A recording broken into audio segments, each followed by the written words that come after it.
combine New Zealand, India. I suppose we should set some parameters, and you can join in on the BBC Sport website. You can vote, and you'll come up with your team via all the votes on the BBC Sport website.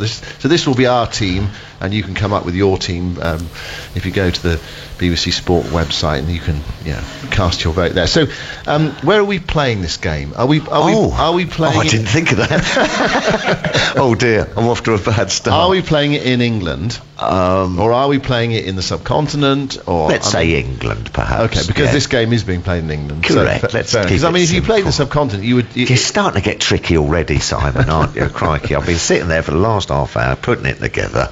No, let's do it in England. Okay. Yeah. Right. Okay. Fine. Okay. Well, we're going to have a squad. We're going to have 12. We're going to pick 12. Are we? Yes, we're going to pick 12. Oh, right. Okay.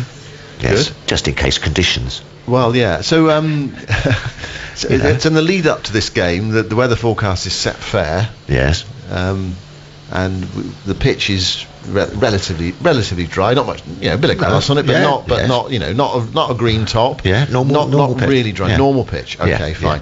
Right then. Okay. So, who are our certainties? Let's start with our certainty, shall we? Should we just put players in ink to start with? Well, actually, I'm going to go batting order. Oh, are you? Yes, because that's the way I've written it down. Okay, if that's all right. Okay, well well, you're the chairman of the selection. Well, I can do exactly what I want. Exactly. Okay then. So who are the openers? Room service. Let's cool down for something. Right. Well, I'm going to open the batting with Rohit Sharma and Dean Conway. Okay. Yeah. Andy Zaltzman is with us as well, so he's going to provide the statistical input to this conversation. So, if we're including Conway and Rohit Sharma, and that means obviously we're leaving out two. We're saying that we're not going to have Latham, and we're not going to have Shubman Gill. It's one of those conversations actually. If you played this conversation, I don't know, in about 7 years' time, Shubman Gill has scored 5,000 runs or whatever. You think, how on earth did they leave out Shubman Gill? 5 years ago. But I mean, it's sort of now, isn't it? Really. Yeah. And so if we're leaving out Gill and we're leaving out Latham, what are we leaving out, Zoltz, in terms of quality of player? Yeah, Latham was the one tricky one for me because I think he's got some fabulous stats. Well, yes, particularly recently, since the start of 2017, amongst test openers who've played at least 10 innings, Latham averages 47. That's right up in the top 5. No! So hold on, Andy. Just slow down. So he's in the top 5 openers in the world at the moment. Is that right? In the last 3 years. So since the start of 2017, he's played 32 tests in that time, averaging fractionally below David Warner, and Mayank Agarwal hasn't played so much. So if you put the cut-off at 25 innings, he's second to Warner. Rohit Sharma in that time as an opener, and he's moved up the order recently, so this is only the last couple of years for Rohit Sharma, is averaging 62 with 4 centuries in 12 tests. The question mark over Rohit is, as we were discussing during this game, his performances away from India, but he's not played much outside India during this recent phase of his career when he's been so successful. He had some useful, quite influential innings in that series in Australia, started nicely in this test in very testing conditions. So leaving out Latham is... I mean, for Conway. Maybe not. Yeah, well, exactly. Not maybe justified on long-term form, but the way Conway has batted, one of the finest starts to a Test career any players had. I think he's the first player ever to have a double century on debut and then follow it up with half centuries in his second and third Tests. Shubman Gill has made a good start to his career in Australia, struggled in the series against England, a prodigious first-class record, averaged close to 90 for India A in a few unofficial Test matches before he made his Test debut. But so Andy, who would you go from the stat shed? From the stat shed, I think I'd agree with you, but it's. I think you could pick certainly any two of the Sharma, Latham, and Conway on picking them purely for a game now, and you'd expect Shubman Gill, if he fulfills his potential, could be as good if not better than any of them. Just remind us where Gill is at the moment, Andy. Did you give us that? Sorry, well, his Test career is his 8th Test. He's averaging 33. Already had 3 half centuries, including 91 in the deciding Test in Australia, which was a superb innings. Yeah, got to have Rohit in there. Well, just as a bowler who I've watched, and the elegance, the poise, the power, the aggressive attacking nature to take a game away from you opening the batting, Rohit Sharma, for me, I can remember, I think we said it the other day, Simon, when we were watching him, albeit in India on a turning pitch, that 160 odd he got, I was just sitting there going, well, I wouldn't fancy bowling at him. I think it's the best innings I've seen this year.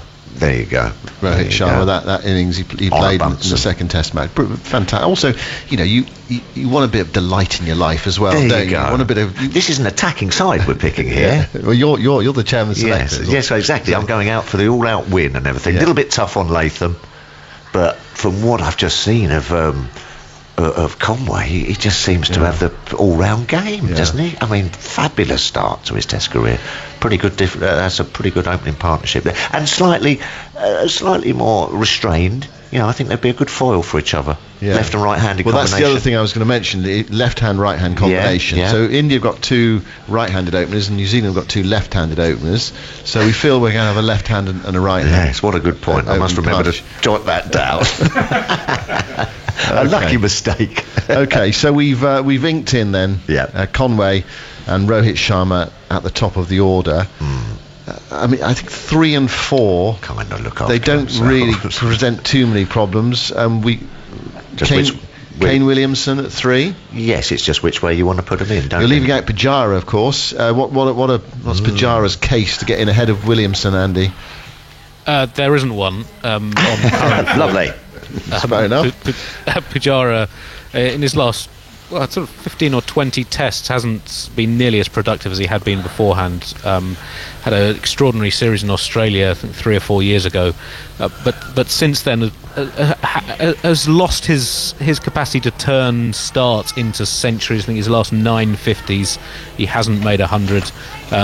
He seems to be a player in decline. He was useful in that series in Australia. He batted a long time, didn't get big scores, but helped shape the games and the series in India's favour. I think he averaged under 30 in that series. He had a strange, unprecedented in his personal career weakness to left arm spin. Jack Leach got him out numerous times. He'd hardly ever been out to left arm spinners in his entire career. So on current form, I don't think Pujara can put up a challenge, although has been a fine player for India for many years. Okay, so Pujara, just looking at his overall Test average is 46, and Williamson 53. So we're going to put Kane Williamson in. Quite tough to leave at 3. Quite tough to leave out someone like Pujara. Over the sort of course of his career, but of late, he's not been so good. Do we really? Sorry, Andy, go on. So Williamson in his last 60 tests. His average, this going back to October 2013, is averaging 64.6 with 21 centuries and 24 other half centuries. Okay, and a strike rate of 56. So we talk about his ability to keep the scoreboard moving in the way that Joe Root often has for England. He's a complete batsman. Okay, so we've got Conway, Rohit and Williamson. Should we have Kohli in or not? I don't know. That was the one thing I was worried about. That was the one name I was Kohli up Depends for. how much social media feedback No, we'll leave Kohli out. No. Kohli in at 4, and I'll go Williamson just because we're playing in England, and if you do lose one of the openers earlier, perhaps a little bit tighter, and Kohli perhaps slightly susceptible to the new ball earlier on in English conditions. I want Williamson at 3, and then the powerhouse of Kohli at 4 to come in when perhaps the bowlers are a bit tired and the new ball's not quite so new. Well, that's where they bat anyway for their teams, isn't it? Williamson 3, Kohli 4. So there we go. Conway, Kohit. That'll be quite a good player, wouldn't it? Wow, what a combination. So Conway, Rohit, Williamson and Kohli are top 4. That's the nice top 4, that is. Right. Okay. Now it seems to me we've got 1 or 2 more problems at 5, because the two 5s in this side are Rahane, who, as Andy has told us, we made that 100 in the second Test in Australia. He's not been in fantastic form, although he was in India's leading scorer in this game. And they've got Nichols, who's a very solid young player. Left-hander at 5, but then there is also a player who bats at 4 for New Zealand, who could just drop down to number 5, and that is Ross Taylor. I'm actually going to plump for Ross Taylor, attacking batsman, leading run scorer for New Zealand, I think. Well, he's got 7,500 runs. He averages 45 in Test match cricket. Nichols, the man we're leaving out, averages 43. But he obviously hasn't played as much international cricket. Leading scorer for New Zealand in the World Cup final. Just a little footnote in white ball cricket. We're picking an attacking batting lineup, aren't we? And he can put his toe down as good as anyone. Ross Taylor, bags of experience, as he showed at that Test match. And he came in, he was so off his game. Where was that? Edgbaston, when they changed the ball and it started swinging, and showed every little bit of his experience, hung in there and got a very good 70 or 80 if my memory serves me right. Ross Taylor for me, number 5. Rahane averages 41 in Test cricket. I just think Ross Taylor gives you a little bit more attacking flair. And as I say, I always look at people from a bowler's perspective. I think I could just sort of hold Rahane a little bit, but with Ross Taylor, the slog sweeps, the reverse sweeps, I think he's got a slightly more all-round game. How are we looking there, Andy, statistically? I mentioned their overall Test match averages, but you might want to look at the recent form or something like that. Regarding Rahane, he's got a very good record away from home. He's been one of the most successful Indian batsmen away from home. Averages 44 outside India with 8 of his 12 centuries. It is. Averages 39 in Asia. Surprising. So that's quite rare for an Indian batsman to have a better record outside his home continent. Recent form not been quite as productive, although he played very well in the first innings of this Test and made that brilliant century in the second Test in Australia after India had been humiliated, bowled out for 36. That was an innings that really turned that series in their favour after Kohli had gone home for the birth of his child. Been a fine player for New Zealand over many years. Henry Nichols is an interesting one, not a sort of particularly flamboyant or memorable player, but been very consistent, averaging over 50 in his last 24 Test matches.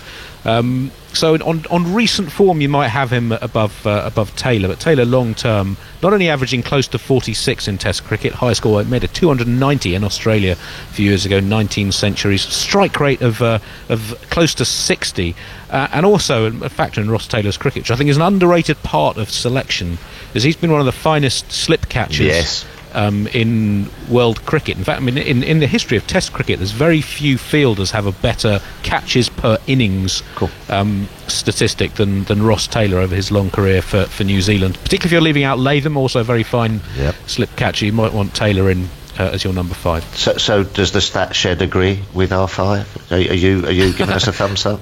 I think it's a very close three-way selection. I think on recent form, the last sort of 2 years, you'd probably pick Nichols. Longer term form, you might pick Taylor. For adaptability to international conditions, you might pick Rahane. Right. But you're the head selector, Tuffers. Yes, I am. I'm the boss. We're going with Taylor. Okay, right now we're moving into tricky territory as well. You've got BJ Watling and Pant, both who bat at number 6 for their two teams. Completely different players. Now, you did say, Tuffers, you want to be you're an attacking selector. Yeah. So for me, it's got to be Pant, and I'm gonna hope that he's got his catching gloves on when he wicket keeps for me as well, because we've got some decent seamers going to be getting some edges as well. But for me, box office player, isn't he? Crikey! I mean, he can turn a Test match on his head in a session. Watling, very good, solid, steady. Once he gets in, very difficult to dislodge, but I'm looking for entertainment value and counter-punching ability, so it's got to be Pant, and just hopefully he keeps all right as well. Yeah, what about Watling as a wicket-keeper, Andy? I mean, he averages close on 38 in Test cricket, which is pretty good for a wicket-keeper batsman. What does Pant average? Must be a bit more than that, surely. Pant is just getting his 45. It's just dropped down with his failure in this Test to just under 44. Just taking Watling first, you'd think he'd probably been your World 11 Test wicket-keeper for about 5 years until probably the end of 2019 without anyone really noticing him. Fantastic cricketer for New Zealand, again a very influential player in their recent successes, fine wicket-keeper, very consistent batsman, scored that double century against England, and we've talked quite a bit looking at England's wicket-keepers about their struggles to score heavy runs after keeping wicket. So Johnny Bairstow, for example, scored all of his hundreds in the opening innings of a match before keeping wicket, was then less productive as the game went on. Watling has scored 6 of his 8 Test hundreds having kept wicket. And he has a good record in the opening innings of match, averages 39, averages 35 in the second innings, 44 in the third innings, and just under 30 in the fourth innings of matches. So he's been very effective sort of as a wicket-keeper batsman at being productive throughout tests rather than only in the opening innings. And that's something interesting about Pant in his young test career. This is his 21st test, but he's already had 3 scores over 80 in the fourth innings of tests. He averages 71 in 6 fourth innings, played 2 fantastic innings in Australia in fourth innings, one to save a game, to help save a game, one to win the deciding test match. He also made 100 at the Oval against England on his first test tour, and no other wicketkeeper in test history has made 3 scores over 80 in the fourth innings of test. And bear in mind he's only played 21 matches. It shows that he's been able to grasp tight situations in games, important moments for India. We saw him do that against England as well with that fine century earlier in the year. So and Watling's form the last 10 tests, averaging just under 20. So you think on current form you would probably have Pant as a sort of career player. Watling has been one of the most underrated players of the last 10 years. Having said that, I might just change now. I don't know, because I'm thinking now, we've got such a power batting lineup. You actually want someone who's going to catch it, and who's going to catch all the nicks that we're going to be getting. Is Pant going to? What's their sort of ratio catches and what have you? And I'll have to dig that up. Give me a couple of minutes. Yeah, go on. We'll do that. Who would you have, Simon?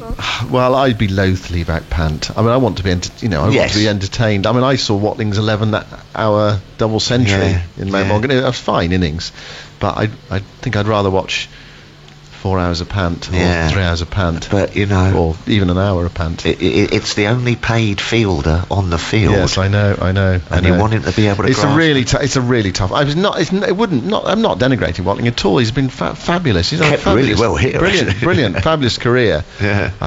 But you did set the parameters out at the start, didn't you? Yes, you said you wanted to be attacking. Yes, Pant. That's how you wanted to play your cricket. Yeah, always played me a cricket on the front foot. Okay, all right, okay. Well, it's with huge apologies to BJ Watling. Yes, fabulous cricketer. Someone who you'd have in your side 9 times out of 10. We're going to go Pant now. We've got the gin and tonic bar's closing in 7 minutes, Tuffers. Oh, crikey! So we have to move on. General Selectors always has the gin and tonic bar open, obviously, right? Every meeting. So it's closing in 7 minutes. So we have to move on to the bowlers. Yep. Now, are you going 2 spinners and 3 pace bowlers? No, I'm going to go 4 and 1. 4 and 1. So, and with but you said you can have a 12. Yes, so does that mean you're going to include in your 12 Ashwin and Jadeja? Yes, in my 12 Ashwin and Jadeja. But if we're playing 4 and 1, I am going to go with Ashwin. Okay. Right. So that means, are you having Ashwin at 7 then, or so? What are you going to do with your bowling combinations then? Because you need a bit. You probably need a bit of batting in that lower order, do you? I'm going to go for Cole Jamieson. Okay. Got to be Cole Jamieson. Just tall, swings, good pace, can bat as well in that middle order. Performed beautifully here, and what a start to his test career. So Cole Jamieson definitely gets in for me. Just tell us a bit about Jamieson then, Andy, statistically, the sort of standout highlights for him. Well, 44 wickets in his first, let's say 7.5 test matches, already in the top 25 most wickets in first 8 tests, one of only 11 players to take 5 fifers in his first 8 tests, and his average in those games of just over 14 so far is the best by a bowler with 20 or more wickets in his first 8 tests since the 19th century. On Ravi Jadeja, I do think it is a good rule of life, if you're picking a cricket team and he's available, put him in the 11. He's averaging over 50 coming into this test in his last 29 tests, and under 25 with the ball. Only Sean Pollock and Imran Khan have ever matched that over a 29 test sequence. But he hasn't got quite as much mystery for me as Ashwin. He hasn't got that sort of carom ball.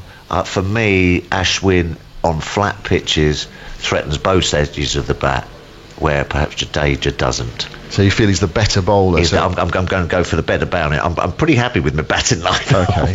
I reckon runs won't be too worried. So you've got Ashwin and Jamieson then. So we've got, how many is that? I'm just trying to work that out. We've got 8. Yeah. Now we've got lots of other pace bowlers. There's Ishant Sharma, there's Mohammad Shami, there's Bumrah, Southee, Bolt, Wagner. So we've got 1, 2, 3, 4, 5, 6, and we've actually got to pick 3 from 6. And I know also why I'm going for Ravindra Ashwin anyway, is because I'm going to be picking Trent Bolt for a little bit of rough outside the right-handers off stump for Trent Bolt to bowl into. Right, okay, so you've gone for Bolt, left armour, rather than Wagner as your left armour then, yes, I have. Yes, I have. A little bit more pace, a little bit more craft, perhaps even Wagner, fantastic performer.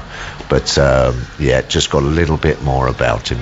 And does Jasprit Bumrah, is he one of those? 11, Jasprit's in for so me as well. You've inked him in. He's one of those like Kohli, like Williamson. You want Jasprit Bumrah. Bit on Bumrah, Andy? Bumrah, 83 wickets in his Test career so far. Not been quite at his best yesterday, but it's one of the finest starts to a Test career by any Indian bowler. The best start to a Test career, he's in his 20th Test now, by an Indian seam bowler. 83 wickets, averaged 22, and been very successful in Australia. We were talking about Richard Hadley earlier on, his success in Australia. Bumrah is right up there amongst the most successful visiting bowlers, and he's played in 2 series there now. He's been superb. But it's a tough selection. Neil Wagner's currently ranked 5th in the world in the Test rankings, and since 2014 he's taken 189 wickets in just 42 Tests at an average 23.9. And we've seen him this summer pitching the ball up and swinging it, being effective. He's been predominantly a short pitch bowler. Again, I think it's a tough thing to leave Neil Wagner out of any cricket team. We've got to be ruthless. Selectors, this is what it's like in that selection meeting. I know. It's hard, right? So what we've got basically, Tuffers, we've got about one more seamer. Yeah, we've got a couple of minutes to go, and we've got one seamer out of Ishant Sharma, Southee, and Mohammed Shami. Well, this is where I'm going to be asking the stat shed to come in and help me out, because it's a bit of a toss-up. I'm going to plump for Southee, but it could be either one of those 3. So help me out, Andy. The world rankings have Tim Southee as the number 3 Test bowler. Currently, it's the highest he's been in his career.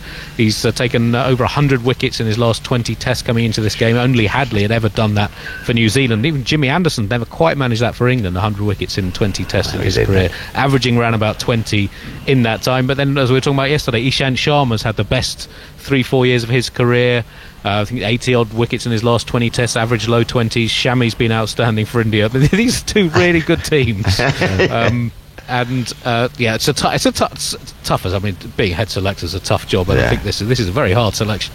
Give it a whack. You can give it a whack down the order and a fantastic slipper as well, because that's where everyone's going to be to this seam bowling attack. So the axe falls on Ishant and Shami, does it? Sorry, apologies. Right, it's a tough score. Again, it's it's one of those. We apologise to BJ Watling earlier, or at least you did. So there's our 11.